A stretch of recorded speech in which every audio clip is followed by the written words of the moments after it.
আমরা আপনাদেরকে সিরাজগঞ্জে নিয়ে যেতে চাই। আমাদের সহকর্মী হীরক গুণ সেখানে রয়েছেন। হীরক, জানাবেন যে এই 3 দিন ব্যাপী যে আয়োজন, এই আয়োজনে কি কি থাকছে? বিশ্বকবি রবীন্দ্রনাথ ঠাকুরের ১৬৪তম জন্মবার্ষিকী উপলক্ষে কিন্তু কবির স্মৃতি বিজড়িত সিরাজগঞ্জের শাহজাদপুরের রবীন্দ্র কাচারি বাড়িতে কিন্তু আজ থেকে শুরু হয়েছে 3 দিন ব্যাপী অনুষ্ঠানমালা। সকালে কিন্তু এই অনুষ্ঠানমালার উদ্বোধন করা হয় এবং তারপর থেকেই কিন্তু নানা আয়োজন কিন্তু এখানে চলছে।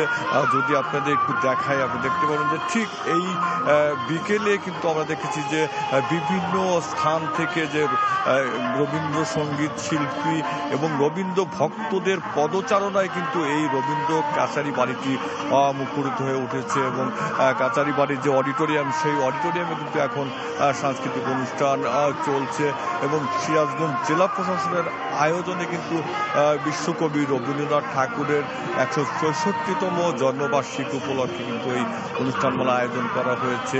যে অনুষ্ঠানমালার মধ্যে আলোচনা সভা, প্রবন্ধ পাঠ, সেখানে সাংস্কৃতিক অনুষ্ঠান, নাটক, আবৃত্তি সব কিছুই কিন্তু আসলে থাকছে।